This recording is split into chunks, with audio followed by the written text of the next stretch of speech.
Hello, welcome to another of our Raise Your Voice. And this week I'm with Ruth Robertson. Hello, Ruth. Hello. Lovely Hi. to have you. Now Ruth is in one of our reconnection experiences, and it came up that spirit would like her, or her soul would like to actually speak more openly about what she does, who she is. So obviously the Raise Your Voice is there for that, to give people the opportunity to speak their truth, and because it's with me and we just chat. Spirit obviously comes through, and I will give anything that comes through as well for me. And then we just chat, basically. So Ruth, the floor is yours. I wondered, maybe we could start, just to get the conversation rolling, how you came to know about Chris and myself, and how you came. Did you come immediately towards us, or what was the story behind how you actually came into Raise? So I was friends with a woman who died. It's be coming up for 10 years soon. And her sister-in-law works in the publishing industry and followed you on Instagram. And I saw, oh, woman missing brother. Oh, interesting. Because I've long been interested in that kind of thing, missing people, especially young people. And so anytime I find a new something like that, I dig deep and obsess over it and find out. And I followed your story, and I did email you over it, or message you over Instagram and asked you some things, and then backed off. I got real spooked and thought, no, I'm not. I don't know, for whatever reason. But recently, I had some Reiki done in the summer, and of 2022, and it's changed everything. And I found out that you were doing a reconnection experience that ended on my birthday, and I thought, well, oh, if that's not a sign, I don't know what is. So, and it's something I've been dancing around for a while, but I finally took the plunge, just the end of last year, and everything's changed for me. Fantastic. Well, it was lovely to meet you, and I know I'm thinking for myself as well, that call from spirit, that it's very easy to ignore it, or to move towards it and then back off it, and like all this resistance comes up to actually moving towards spirit, or moving to what like it really interests you, but it's kind of like out of the mainstream, or it's a bit different, or it's a bit so there's so much sort of resistance. But I'm so glad you leapt. And actually I always draw a card before I begin speaking to anybody, and your card that I pulled for you today is leap. Oh, that's nice. And it's actually, you go first, the universe will catch you. And I guess that is what you did, and what you are continually and continuing to do. So do you want to tell us sort of a bit about, I mean, now you talked about the sort of getting obsessed with dead people. Is that something where you want to start talking about that? Where do you kind of want to start talking, do you think? Well, I suppose that's a good place to start. I love crime, murder things, documentaries, books, fiction or non-fiction. I'll just devour all of it. And I thought it just was something, your chosen books or something. It's just what you enjoy. But it's not. I don't know. It seems like at the moment I'm watching a murder thing, and I'm reading a book about a murder thing. Okay. And I wonder if, I don't know why I'm so obsessed with it, but my son is the same, but about history, and especially the world wars. But he can tell you the dates that Titanic happened, and he knows a lot of things about the Boer War. So the obsession thing is deep in our family. Okay. And it's something that obviously lights you up, both of you. it's kind of something you kind of like in your spare time, if you had all the time in the world and there was nothing, no barriers, you would be spending your time doing this, I guess. Oh yes, I'd be watching TV and then also like Googling something that I'd found, be like, oh, okay, right, and that happening at the same time. Okay, Yeah, I'm and really. I know when you came into the connection experience, you were telling us about spirits that were actually coming towards you as well. Can you sort of say how that developed, or where you are with that now, or anything kind of about that you want to share? Well, yeah, because I'd never had anything like that before, and it was amazing. And I haven't had it in the same way that I had when we were in the circle together. But I had imagined that we were in this big, or you told us, the meditation was that we're in a big circle around a fire.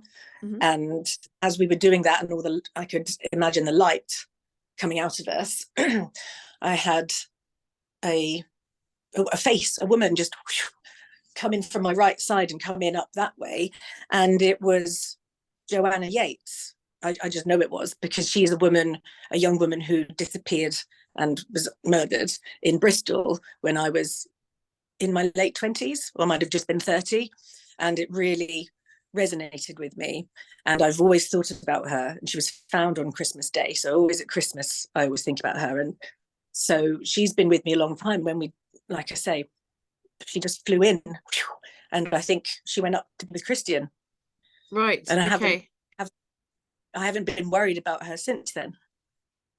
Oh, okay. So I didn't realize that was the first time you'd had a connection with spirits. In that way, yeah, no one's ever flown into me like that before. Oh, wow. Okay. So I didn't realize that. So when you were saying about you were kind of like obsessed with them, it was more like physically wanting to know more information about them. It wasn't that they were, but can you now see that it might be they were around you? Well, now I definitely think, because now I know it's not just random thoughts in my head. They're here to ask me to recognize them or help them in some way, or even just to remember them, maybe. Right. Okay. Interesting. And do you get sort of all ages, or are there sort of specific No, it's ones? quite young. I'd say teenagers up to 30s, maybe. So Okay. not the young ones, and not the older ones. Okay. And is there anything that sort of ties them together, do you think? Any thread that ties their deaths or the way they passed or who they are, do you think? A lot of them they went before they were supposed to, or their life was taken from them by someone else, Okay. or by themselves, either accidentally or on purpose. But most of them have been accidents or misadventure, I think is the other word. Ah, yes. The misadventure, yes. Chris are laughing about that. Yeah, yeah, we know about that. So does it have you got any sort of fear around it, or No, how are you feeling about it now? I feel good about it now, because I know that I have my first boyfriend died. I wasn't with him when he died, but he's with me all the time. I know he is. That's Ian.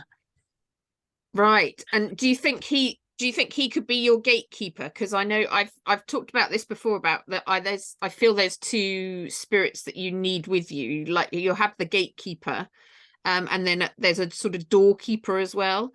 So you feel Ian could be your, like Chris is my gatekeeper. Do you feel Ian could be your gatekeeper then? Yes, I do. But I hadn't heard about that until yesterday or the day before, when you said about the gatekeeper and the doorkeeper, and I hadn't realized how important that they both probably are, which is probably will maybe help with the buzzing in my head if I put them in place more. Ah, okay. Yes. So for Ian to be, I think you have to have a conversation with them and be like, is he happy to be the gatekeeper? Which I presume he is, because he's brought you into the circle as well. And his healing will be part of your healing. You'll be able to help him. And then the doorkeeper is the the almost like so the gatekeeper brings the spirits who you can help to you. So they bring the ones that you're ready to deal with, and they know that you will work well with them. So Ian's not going to, or any gatekeeper is not going to bring you spirits that you don't feel comfortable working with, or they're too much for you at the moment, or so they kind of gatekeep the spirits. And then the doorkeeper, for me, it's somebody who keeps the line orderly. So that there's an order to the line, and it's not just a barge fest behind the door. So but it's almost like you have to have a conversation with them, and to ask out if you don't know who your doorkeeper is, or it's like asking for help, asking for someone to come. There is an energy there who is your doorkeeper. So it's just a case of asking for them to come in, and to and kind of like somebody in the reconnection experience today was saying about house rules. It's like your house rules. This is your house, and this is your space, and this is your boundaries. You have to have your boundaries in place of what what you will accept into your house, and they will respect that. That's for sure. So do I just need to ask for the person to be my doorkeeper, and just to make sure I know who they are? Just ask. Yeah, or they'll just show yourself, or please come forward, or maybe Ian has I know Chris, it almost felt like Chris employed the doorkeeper. If you know what I mean. So maybe ask Ian to introduce you to the doorkeeper. That's okay. I'll do that when I do my writing later. Yes. That's right. So yes, I'm really glad, because that you're feeling okay with it. And do you feel that have you always felt that Ian's been around, or do you feel like he's kind of stepped in around like now? No, I feel he's always been around. I've always felt him. Okay. But I just thought that I don't know. He was just always there, because he was my first love and we were obsessed with each other. Oh. Yeah. Yes. And what was his passing like? What was it? Was it a he if you don't mind me asking, sure. He was a heroin addict, and he'd got clean, and he did one last hit for his birthday, as so many people do. Oof. And his girlfriend, he didn't wake up, his girlfriend woke up next to him in bed. Okay. So and what age was he? He just turned 25. Oh, okay. Okay, that's very similar age to Chris. Nearly spot on. I can see why they would have been connected. So Ian and Chris will know each other, for Mr. Adventure. Yes. Yeah. Yeah. Right. Okay. And do you feel he's when did you sorry, I don't know why I'm going on with this conversation, because he's probably around. When did you kind of feel his presence? Did you feel it straight away when you'd heard, or was it a while later? Actually, looking back now, it was straight away. He died in Reading, and I was living in Brighton at the time. Okay. Yeah. And he was there pretty much straight away. And how do you feel? Do you feel him? Do you hear him? How do you connect? What's your sort of intuitive strength? I feel him here. I actually feel like he's kind of he's sort of everywhere. He's mainly here, but I do feel him everywhere. Okay. And I talked to him more now. I've got his photo up on the mantelpiece, which is also my altar. So I talk to him every day, talk to his photo, and I just chat to him constantly in my head as well. Okay. I don't know if that's also, I used to think, I don't know if that's just me just thinking, but now that I know, since this reconnection experience, it's not just me thinking, it's we're having a conversation with each other. Yeah, absolutely. And do you feel you've helped each other move through the shock, or do you feel like you've been healing together or transforming somehow? Yeah, I think so. I think so. I feel like he wants me to go and see his mum. I do feel that, or he wants to know that his mum's okay, because I don't think she is. Right. Yeah. She had a hard life already, and then, you know, ugh. Anyway, then yeah. So I think he'd like to know that she's all right. I think I could help in that way, but again, timing, and it'll happen when it's supposed to happen. Yes, absolutely it will. And it's interesting how I'm just thinking about Chris and myself, how we kind of healed together, and Right. and having to interact with our family as well, obviously. That process of making it a personal experience between us two, to then involving the family, and like it's that gradual, which for us was quite a step. You suddenly, it's fine when you're sort of privately speaking, or you come into a community like Ray's and you're sort of privately speaking about it, and then it's like, wow, okay, so where does this go? What's the sort of next step out? And it's Yeah. yeah, that's like family and friends, and not all family and friends are open to this. In fact, majority Yeah. aren't. So it's actually it was quite a hairy time for me doing that. So and you're right, it is, don't get pushed into doing stuff that you're not ready for in terms of interacting with others outside. um yeah, that's almost what I can say there. But you're Yeah. right, it's up to you, it's your decision, as a helper, as a rescue medium, whatever you want to call yourself. It's you have to have your boundaries in place, and it is your decision to you can't just go and do what all the spirits ask you to do. And because we interact in a physical world, and it's difficult, not everyone's ready to hear. Yes, for sure. My Mm. friend, I was talking to my friend about this kind of thing earlier in the week, and we have a friend whose dad has died, and I said something about, oh, but she'll be okay because he's looking after her, and she went, well, you can't say that to her because she'll think you're mental. And I was like, oh yeah, okay. Yeah, I forget that not everyone thinks the same way that we do. I I know forget that.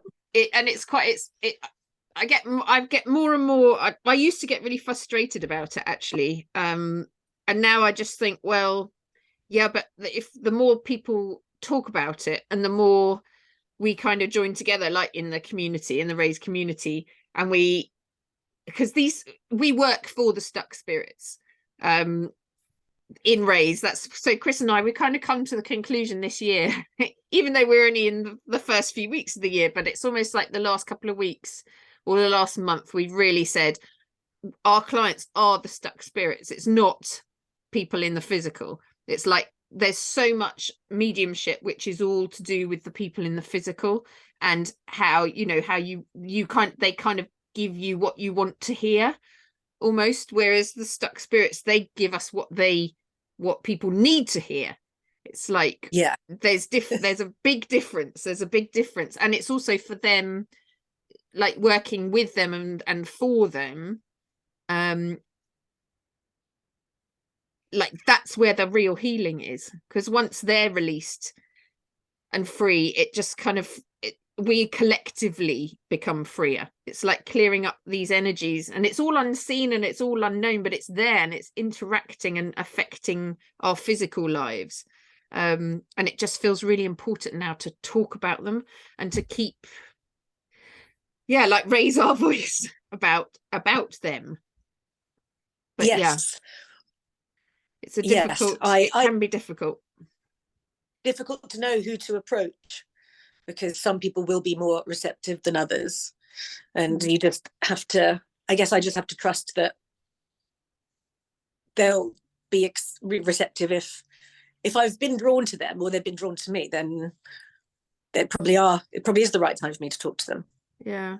And there's this element of, actually, once you start speaking to some people, they open up about their experiences. Mm. Do you have friends that you can talk to, or that you you kind of Yeah. or that you've been surprised by their reaction to what you're talking about? Oh, actually, yes. My friend Carla, whose cousin died when she was 31, very suddenly at home, left a baby, and Oh. I know, I was speaking with her, and she said, "Oh, yeah, no, I'm," because she's Italian, so I thought she would, for being brought up Catholic, that she wouldn't really even have bothered thinking. She went, "Oh no, I'm open to everything. I don't really know what I believe." So I could speak with her a little bit about what we do here, and she was interested but not ready. She was still very tearful when she speaks about Laura. So it's like, okay, not yet. Yeah, that's interesting, that being, and for you as well, being ready to come to sort of step into the world, because Yes. it is the unknown, isn't it? It is the unknown. Yeah. It is, and that's the scary thing, and that the unknown is the scariest thing. But also, it's kind of it's well, it's not kind of, it is, it's exciting, it's fun. It doesn't have to be scary. The unknown can be all right. Exactly, and I think it's how you approach the unknown, whether you yeah. So obviously, in Raise, our ethos is to raise people up so that you're ready to open to the unknown and not see it as a scary thing, but as a place full of potentially full of possibilities, full of love, full of being in service to others, being in service, you know, like following your sort of destiny path, your true path. It's where you find yourself, where you know yourself truly. So yes, it's that mindset, I think, isn't it? And then also having somebody that you can trust that will kind of take your hand and take you through. So where do you Well, see this where do you see yourself moving? Because I know you've obviously had grief yourself. You've had lots of experiences of grief. Can you sort of talk into that, and maybe how you've healed, or how, you know, your sort of processing of grief? so I have had many friends and family, but mainly friends who've died. I did a quick list, and I was at 17, and but it's been added to actually as time's gone on. I'm like, oh yeah, oh yeah, oh yeah, more people. And before I did the classic, drinking, denial, um, sadness, all the things that you can do to distract yourself. Oh yeah, drinking, distracting, Mm-hmm. denial. Uh, and it didn't work, funnily enough. Funnily enough. And right. Mm. And I've been spiritual all my life, although it's I had such a weird upbringing with growing up in Scotland and then Alabama, and then we went to a Christian church because that's what you did Mm-hmm. as part of your social life. And so I remember questioning my mum because we were also learning about the Big Bang in science, and I remember being like, how can one be right and the other one not be? And she was like, well, that's what you've got to start thinking for yourself. She didn't want to say too much because of, well, she doesn't talk about anything anyway. So I was raised in the Methodist church, but always knew from about the age of 9 that I was a witch. Ken, me and my friend Anna and Elizabeth used to run around pretending we were witches, and her dad made us little twiggy brooms to keep in her Wendy house. It was really cute. I know. Little witches. Yeah, 3 little witches running around because we love Hocus Pocus. Any movies to do with The Craft, that was slightly when I was a bit older, but I'm really drawn to things like that. And actually, somebody who I went to church with, he's the first person I remember who died. It was just after I moved back here, so I was 13, and he accidentally shot himself in the head with a shotgun, with his dad's gun at home. Yeah, so that is apparently, that's something that happens in the South more than we would like to admit. Dangerous weapons in the house. It's not the first time I've So heard that. right, right. That's just really sad, really sad. And then,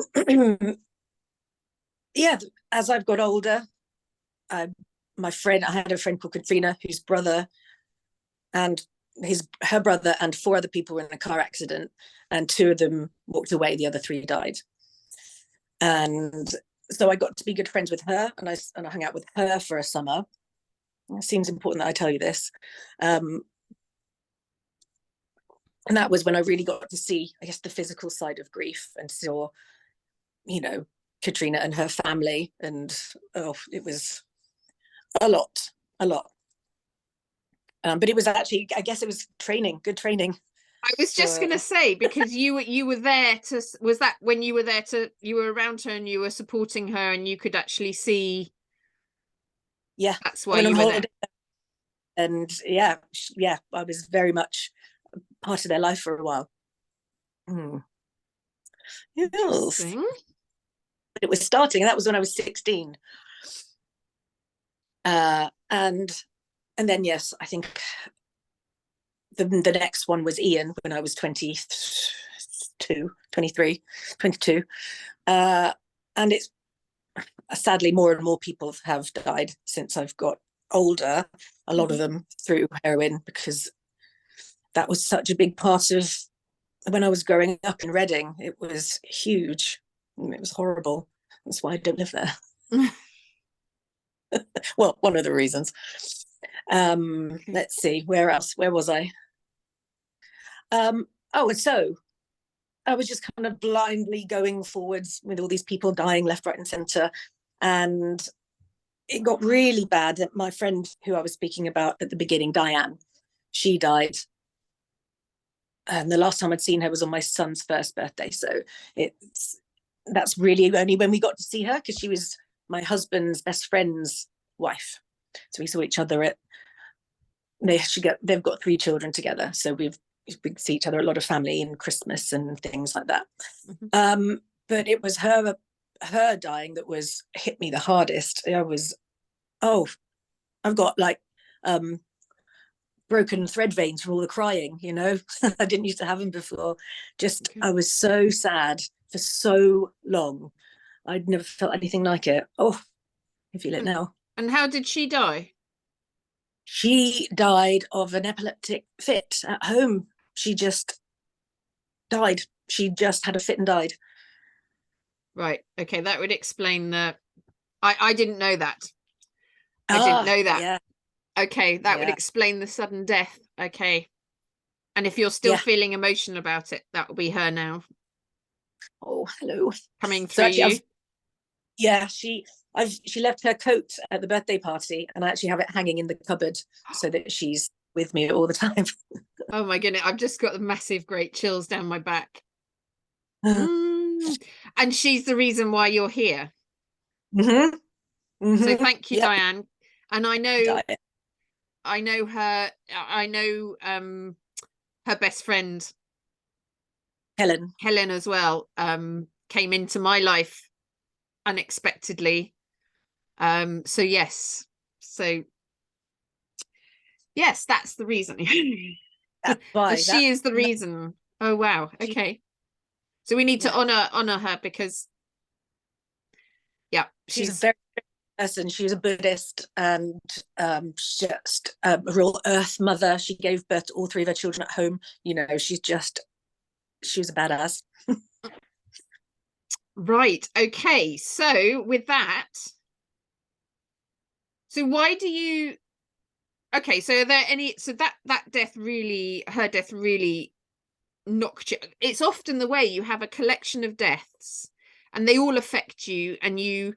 And this is something with the rescue mediums. So I don't know if I like the word rescue mediums, but that's what I'm using, because it's just a word. It's a kind of phrase it's a label that is kind of understood. That we're very rare, but a thread is that we know of a lot of deaths, or we have it had contact with a lot of deaths, or we're always aware of deaths around us.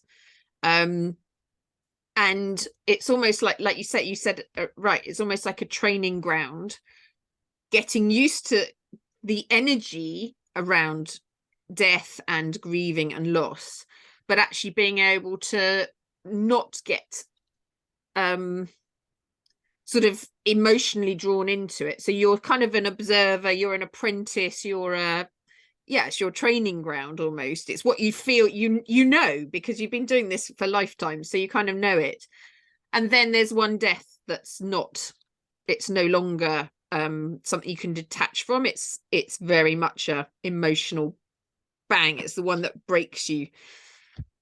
That was it. Yeah, that was Mm. it. Oh, just so sad, just so long. And I guess I don't really know if I don't know, you don't get over it, because that's not really, I know that's a phrase people use, but I don't really like it. I think you can get over a person or get over a passing. You learn to live with it. You learn it stays the same. Somebody said this to me. It stays the same size, but you get bigger around it. So it'll always be there, but you just grow, and hopefully it'll make you a better person. So have you ever had, just do you see so have you had further deaths that have really upset you personally? Oh yes, so Uncle Steve, he died when 19. He was my mum's little brother. Okay. He was 48 when he died, and he was really unwell. He'd he got diabetes, type 1 diabetes, in his 30s, and then he lost his sight when he was at sea. He was a merchant seaman. And then so that happened. So he went blind, and they to help with his medication, or his medication was steroids, so he put on lots of weight, and then so his heart failed, so he died at home in bed. I know. So that was unexpected, and although he was unwell, we didn't expect, he was on a diet so he could get a kidney transplant, because that was it. He was on dialysis as well, so it was, things were in motion, and then he just didn't make it. Interesting. The heart attack, I've had a lot of I got up yesterday morning actually, and it felt like my heart was really hurting. And I get not symptoms, is that the right word? Symptoms. Yes, I get given bodily symptoms, and I've had, in fact, I'm going to mention it now, and I haven't mentioned it, and I don't know why I haven't in the circle, but for the last probably 4 mornings, every time I've got in the shower, I've had a real sort of irritation in my left foot, on the ball of my foot, and it's almost like there's something there, and it's really annoying, but it actually is a bit of an irritation. So I don't know if that's for you. I don't know. I don't know, but with the heart and the left foot, and it's a real irritation. It's like there's something on it, like a it's almost like there's a piece of paper stuck on it, or something stuck on it, and it's like, but there's nothing there. It's really annoying. Anyway, I'll let that settle, because you never know. Even if it's not for you, somebody watching this film might be like, oh, okay, that sounds interesting. Me. Yeah. So family members as well. So family members, and also, and my mum doesn't talk about it. My mum doesn't talk about anyone who's died. And my sister is now the same. And her best friend offered to send her some pictures of when they came over to England 30 years ago. And she went, oh no, I don't think I can look at them. It'll be too emotional, because there's pictures of my nan in there. So, and I was like, oh, okay. She's really stuck on, that's my family. That's the way they deal with things. They don't talk about it, and they pretend it hasn't happened. Right. Okay. That's another sort of symptom or sign of our work, is like being the family healers. That's what we're here for as well. Yeah. So that rings true for you as well. Yeah, big responsibility, because I don't think they want to listen, but there we go. Well, they won't, and you can't try and change them. It's just how you change and how you do your work, and that just ripples out. And of course you've got a son who, like, your priority is being the role model for him. And if you can deal with sudden change, sudden death, you know, if you provide him with the tools and a possibility model for how you can go through that, then showing a better role model of how to deal with grief and death, that would be good. Which is actually good. You know, the cat's upstairs dying at the moment, oh yeah. But he's actually been really good with the cat. He's been helping him and, you know, stroking him and being kind to him. And he had him up in his bedroom last night because he didn't want him to be on his own, which is quite sweet. Okay, that's lovely. I often, do you know what, I met a lady out of the blue. I know these things are never out of the blue, and I've heard it before so many times. This work, often we're in like healing work, or we move towards like maybe hospice work, or being with people who are dying, and being perfectly comfortable with it, and actually just having because most people, I think, would go, right, this isn't for me, I don't know how to deal with this, I'm like, we're scared of death, we're scared of dying, but actually that we have a movement towards the death, and giving a good death, like on an energetic kind of way, the comforting and so that's another thing as well. That's interesting. That's nice to hear that your son is equally as Well, yes, he's keeps saying, I don't want him to die, but I was like, well, you know, he will have to. He went, yes, I know they have to go eventually. So he understands, and he's not upset. I thought he'd be really sad, but he seems to be quite accepting, which is good. But then our other cat died in June, and that was horrible. So that's probably why he's a bit more used. He's ready. He's used to it. The acceptance of a death. Yeah, that's a big thing, isn't it? Yeah, it is. Yes, it is. That's, yeah.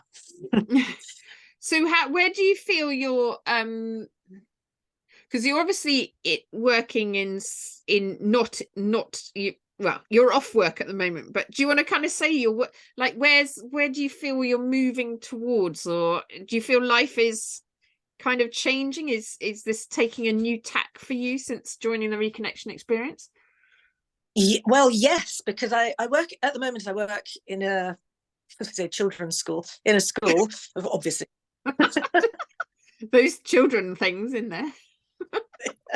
I work, but I work in a children's with children in a primary school, but I've been off.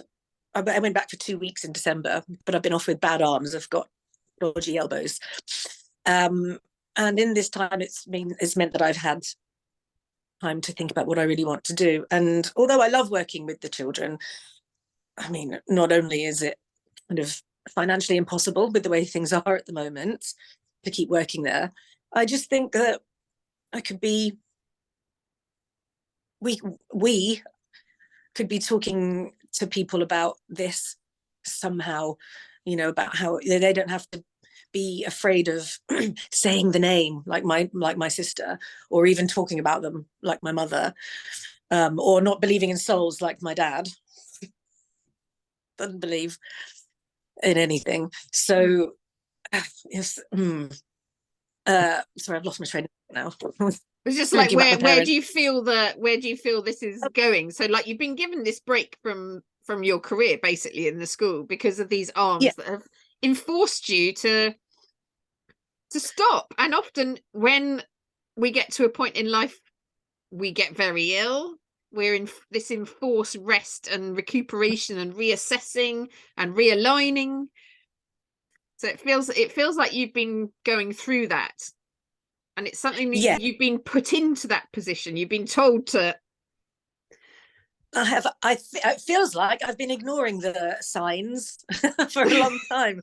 And they finally went, look, capital T, they finally said, look, you need to stop. You need to stop whatever you've been doing and sit down.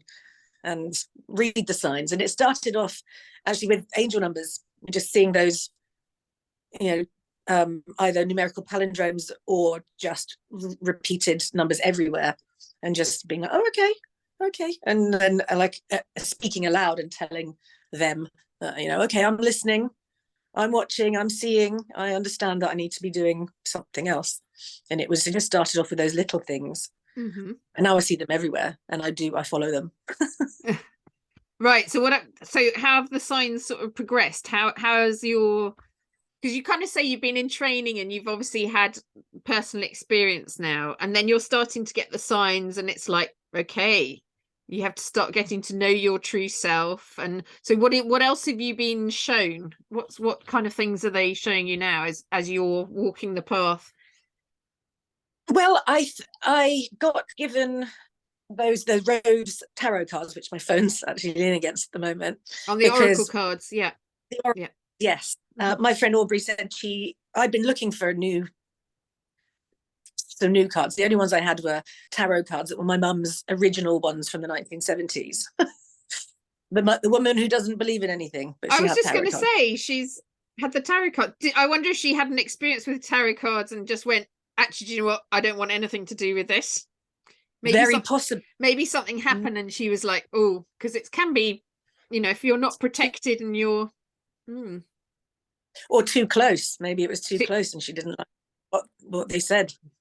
You know what, tarot card, there's no hiding from the tarot.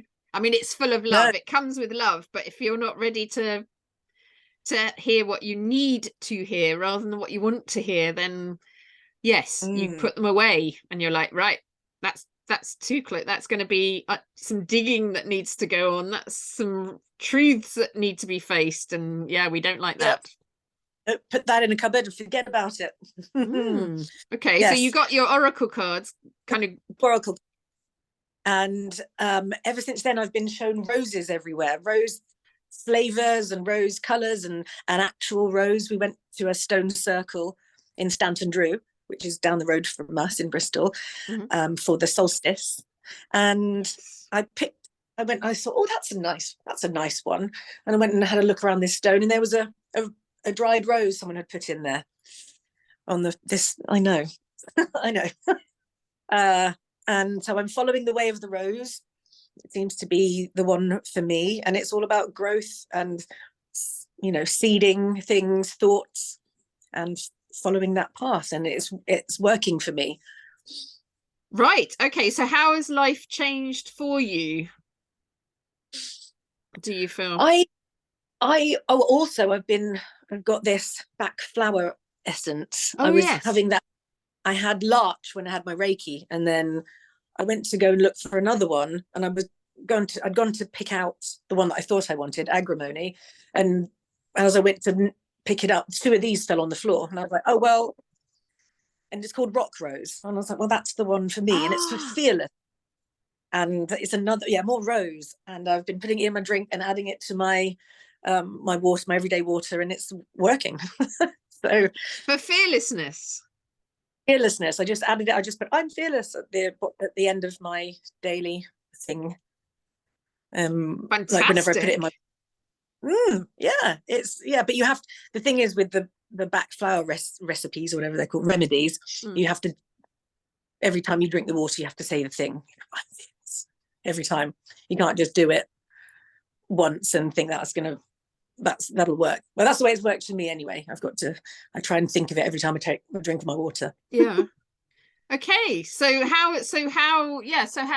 apart from feeling fearless or fear, like it's almost like this card, isn't it? It's like like you have to leap, even if there is a bit of fear or into the unknown. It's just like the courage, and I guess you now know you've got spirits with you who are kind of like cheering you on to move down this path. It like we do work for and with the stuck spirits. They're there for a reason, and they need our support. So I guess it's almost like you can remove yourself from the, this is just what's coming through, sorry.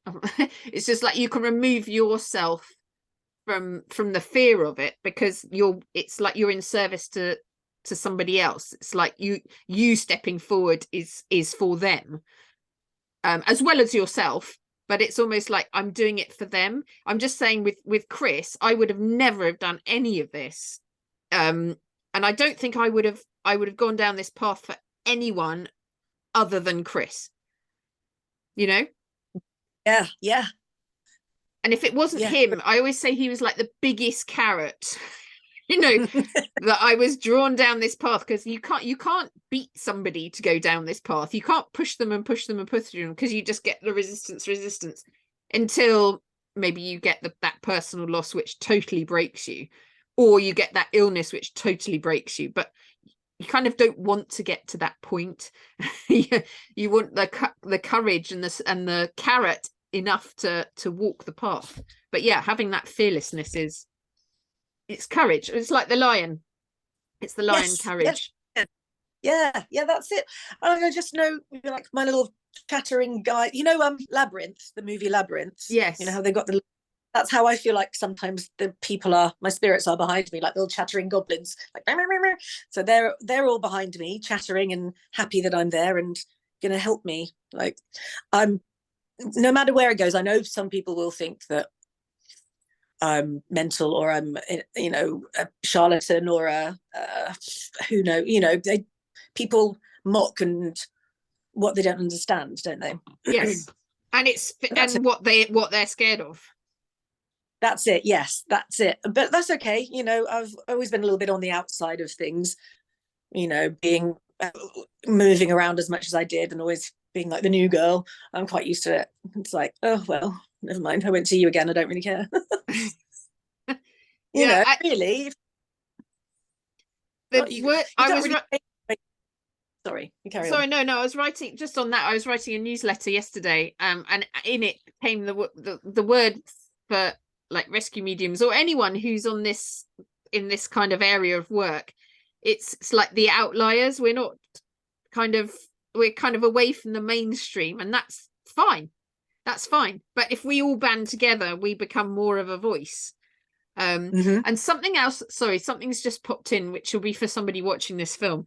And it's kind of relates to you and your bandages and your it's almost like you've been in certain work, like healing, like Reiki, like reflexology, like something where you're working with energy, you're working with the unseen, and you suddenly get an injury.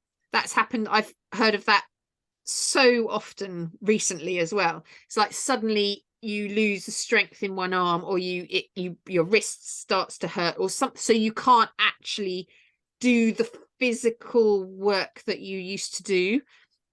And that to me is a sign that, right, no more on the physical work. It now has to go into it's time to now step into the work that you're actually been training for. So I don't know, somebody might be watching this going, oh yeah, that's happened to me. Yes, time for a change. In fact, change. That's the last text that Diane actually ever sent to me. She had long hair like mine, long curly hair in a perm, and just before she died, she cut it all off and bleached it blonde, and it was wonderful. And she was like, time for change. So that's how I live my life actually now, a lot of the time. So yeah, time for change. Oh, so what Diane is still, her words are there. Yeah. You know what, when you were talking about Diane, I actually felt something being given to you, like she was just giving something out to you. I saw it, whatever it was, it went out. It didn't go through me, it just went to you. So there's something was handed to you energetically from her. So I don't know what it was, but it'll be something that will, maybe it was a picture, I don't know what it was, but it'll become clear. It always does. So I wonder if Diane's actually going to be one of your supporters, one of your helpers as well. I feel her here a lot. I think she is here a lot, but she's got a lot, she's got a lot to do. She's got, a lot of family. Yes. And are they open as well? Do you know? I don't know. I don't think so. Okay. That's it. I think that one of the big frustrations for Chris as well, and for many, are that either you're like you don't want to mention their name, you don't want to have their pictures up, you just, it's like, I just don't want to go there. Or it's like, I am so desperate to connect with them. And that desperation to connect, I was desperate to connect with Chris, to find him, and he eluded me, and it never worked. But the minute it's almost like the more desperate you are, they can't get through to you, because you are so trapped in this low vibration of, searching and like loss. And but once literally, I was talking to somebody this morning, and basically you step back, you kind of stop the world, you find your stillness, you begin to get yourself more balanced and stronger, and then set out the intention of like, I'm ready, I would love you to connect, and then just let that go and just be in that love. And you're basically attracting them, and they're attracted to, because you've risen in vibration, they're attracted to your, like, they feel safe with you, they feel they can trust you because you're balanced, and you're a nice space to be in. Like, they can't, if they're stuck as well and you're stuck, like, where's the connection going to come from? It's not. So it's a complete change of mindset and building yourself up first. But again, that's another huge topic. But yes, there's so many different ways of ways that you stop interacting and connecting, when all they want is that connection and that support and that help that we provide as rescue mediums. Do you see where you're going at all? Do you get any sort of vision of where you're moving towards? I see traveling, but I don't know what that means. But I've always traveled, so I don't know. I mean, I haven't been able to recently, I should say, because of parenting. You can't really, I can't go too far. But that's all as far as I know. No, I haven't got any other ideas. Like, no, I have ideas. That's not the wrong thing to say. Right, what I was said to Aubrey, who's my witch friend, and the other person in our 2-person coven. Yeah. Sweet. Where are all the sad people? They're in generally rehab and prison. So it's like these people that have had things happen to them. Well, I know, again, that's a bad way of phrasing things. I used to work with a woman whose dad killed himself, and she referred to it as the thing that happened to her. And I thought, oh, that's, even back then when I was 28 or 29, I thought that's an interesting way to phrase that, the thing that happened to me. I thought, right. I don't know if that's healthy. No. Right. Yeah, it's not, is it? It's fine if it happened to you, but what are you going to do about it? Like, it's your responsibility. It's your, like, if it's happened to you, maybe it's happened for you. What are you going to take from it? How are you going to grow? How are you going to expand? What are you going to learn? If you take it as it's happened to me, it's happened for me. Why has it happened? Why has it happened for you? Because that's it. But yes, but no focus on the father. Yes, but she was looking at she was like looking up the rope. She was like, where did he get the rope? She was trying to find out where he bought it. Things like, she got really deep into how, I guess, trying to find a reason, or trying to find a blame that is, you try and find a reason, don't you? Yeah. But she went really deep into a deep, dark path that I don't think was very helpful. Mm-hmm. Anyway. I was talking about something else before that. You were talking about where you would find sadness. Where would you find the stuck spirits, basically? So we could, I don't know, we can't go into prisons and rehab, but help the people that before they get there, maybe before they get to that nadir, before they have to go to those places, that maybe we could help them then. It's, you don't look at the, the bottom of a bottle to find what you're looking for. Do you where, sorry, I just got a nudge when you said